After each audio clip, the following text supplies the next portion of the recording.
monitored for a few years and then go away. And that, to me, just doesn't work. It's the police agency, police bureau is a living, breathing agency. Today's challenges will not be tomorrow's challenges. Leadership changes, policies remain on the books, but then they're not enforced. So I do think that one way to do it is to, because you all don't have the access to the information to know what's going on in the way that we would, as auditors or anyone else would with this assignment, you need to continue, I think you need to continue that work in some regards, so you have somebody looking at the raw information, but then to be engaged, and either if things go off the rails and somebody isn't interviewed, there's a substandard investigation, there's something going on where the 21-foot rule continues to be a vestige within the Bureau, somehow that needs to be addressed, either individually or systemically. And somebody needs to continue to engage leadership of the Bureau to make sure that happens. Yeah, please go ahead. The report, your latest report shows that a couple of people were shot and killed as an officer was falling, and so it begs the question, at least in my mind, as a non-weapons individual, that if the officer had not been falling, would that loss of life have happened? And so, one is whether, can you tell from your investigation whether or not we are training Portland police officers in hand-to-hand combat, how to fall without actually, you know, shooting your weapon? I mean, what do we do other than I know the taser, the dogs, and the real weapon with bullets in it? I think that overall, and this is a generalization, that the training is better than most agencies, most police agencies do. That doesn't mean... I was going to say, that's not giving me confidence, right? Perfect, right. Okay. But the thing about the dynamic of what happened in 3 of the cases is remarkable. That in this brief period of time, 3 cases occurred in which officers fell, and when an officer falls, that officer is going to feel greater threat and have less options available, right? They can no longer create distance if they're on the ground. They no longer have time, and they no longer have a position of superiority, right? So it was remarkable to us, and I think eventually the Bureau indicated in our discussion that they finally started to recognize that this was an issue, but I think by us highlighting it in service, they're going to really focus on this in March. It's high time. But, so did this come out of the Portland Review, the Police Review Board? No. No. And so when things come out of the Police Review Board, what happens to those? Not enough. Well, not enough comes out of the review board, and that's our point. You know, more needs to come out, and then it needs to go to the chief for review, and assuming she agrees with the recommendation, somebody in her office needs to ensure that there's implementation. That's really not happening. Very good. Thank you. Thank you. So, and OIR group will be invited back up later for questions subsequent. So colleagues, you know I have a long-standing policy of not taking public testimony for reports. And the reason I do that is that there is a legislative mandate to a group of people who are supposed to go out and evaluate very specific items on behalf of this council and then return to the council with their findings. And therefore, in my view, it is not the same thing as a public forum unless it's like the conversation and the testimony we took last week on the ordinance associated with this report. That was a question as to whether IP or whether OIR had actually done their work and whether that contract should be extended for the remainder of the term. Now, that being said, today I have been asked to make a very narrow exception to that standard. and I've chosen to make the exception to the standard. I have asked Donna Hayes, who is Qantas Hayes' grandmother, and Alicia Johnson, who is the mother of Terrell Johnson. They had approached me through Dan Handelman and asked if they could have 3 minutes each to testify. I felt that given that these reports are not only a matter of life and death, but that they specifically reference family members, they provide narratives on their family members, that would be appropriate. So I would like at this time to ask Donna Hayes and Alicia Johnson if they would like to come forward. We would certainly welcome your testimony at this point. We thank you for being here.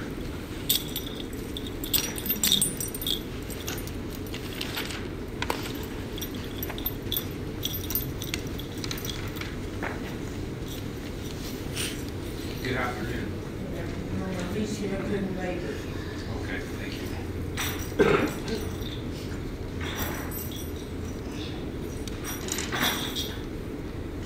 My name is Donna Hayes, and at present I'm representing the Pacific Northwest Family Circle.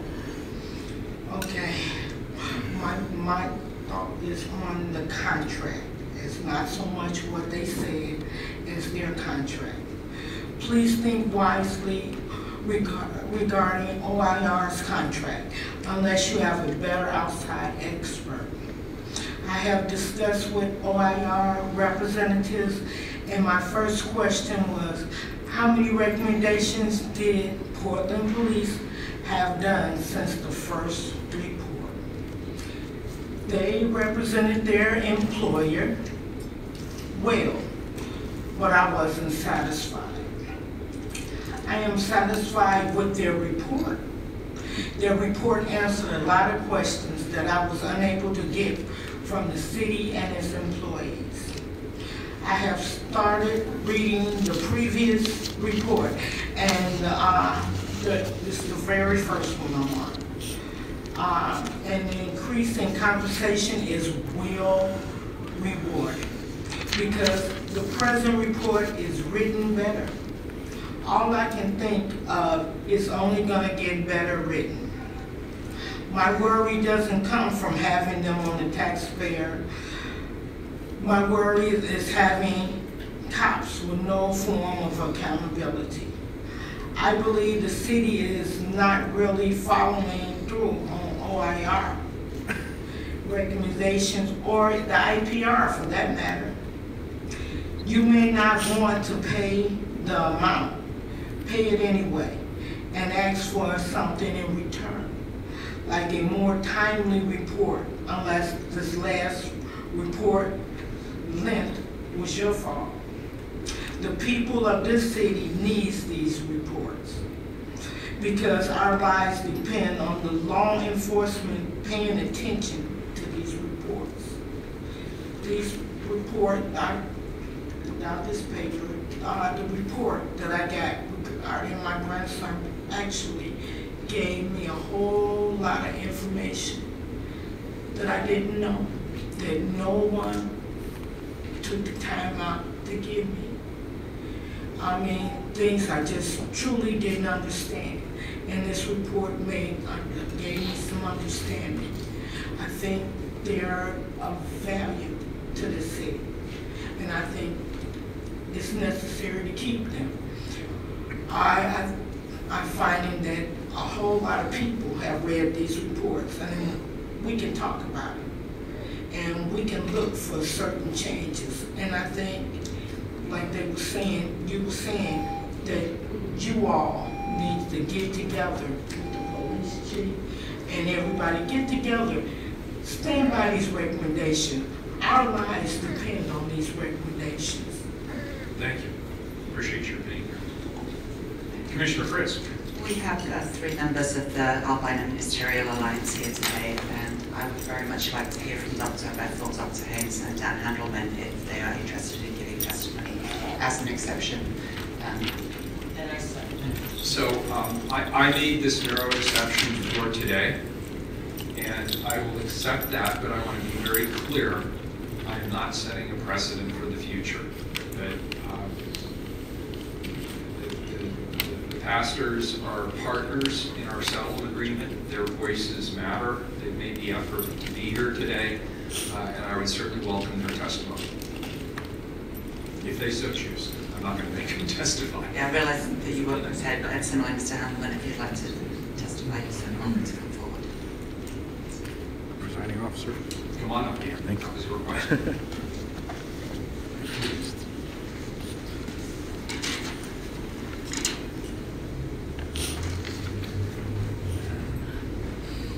To our distinguished mayor and to this outstanding city council and to my former activist colleague who is now on the council, I thank each of you for this opportunity. I did not come with prepared remarks because I wasn't expecting to speak, but over the last 12 years from the Park report to the OIR reports, we have seen that process. And I think your questions today are questions that are critically important of not just receiving the report, but moving the report from paper to policy and practice, and then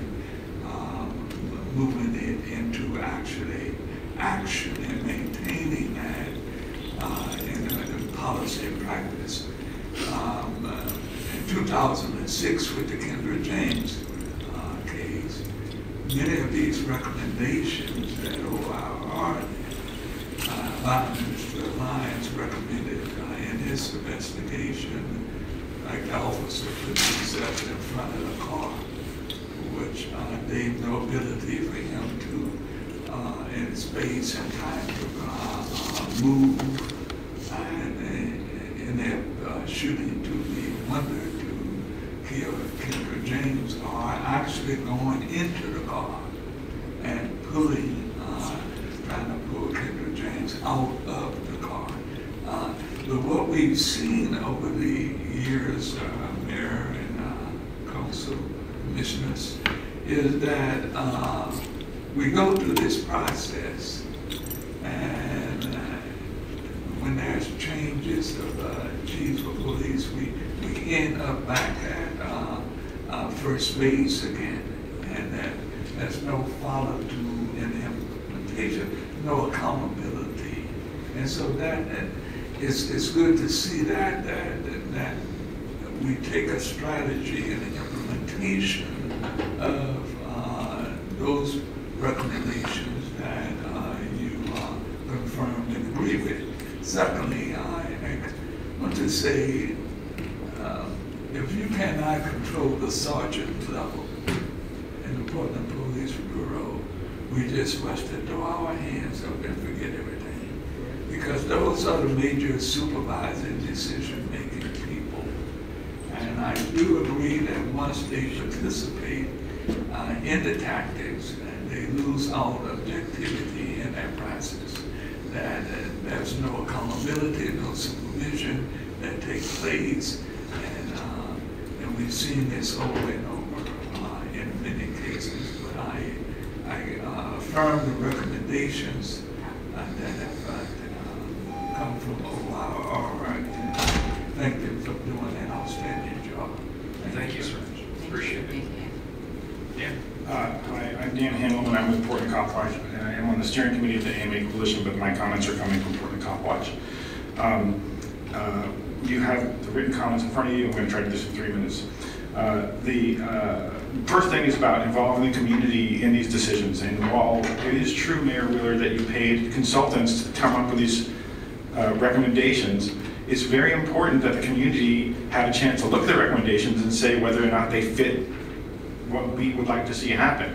And by cutting us out of the conversation, both through the process of releasing the report when it's already done and having the Police Bureau already start implementing them, and by cutting us out of the conversation at council level, we don't have that community voice that's so important. So I just want to make that point really clearly. The Police Review Board recommendation, particularly that Commissioner Hardesty is talking about, talks about doing more training for the PRB members, but the Citizen Review Committee members who sit on those, they're not allowed to talk about what happens in the cases, but they say they are treated like they don't know anything because they're civilians and not officers. So that attitude adjustment isn't necessarily going to get fixed through training, so that's something where we should have more conversations about how to fix the PRB. There was a mention about the information about Quantas Hayes' unfortunate tragic death and Terrell Johnson's death. I wish that his mother had been able to come today. She spoke very well yesterday at the smaller meeting that IPR hosted. But you know, Quantas Hayes was told to crawl out on his hands and knees and to have his hands in the air. And one of the officers reported, "How am I supposed to do that?" That is, Quantas Hayes said that. And in my opinion, those conflicting orders is what led to his death.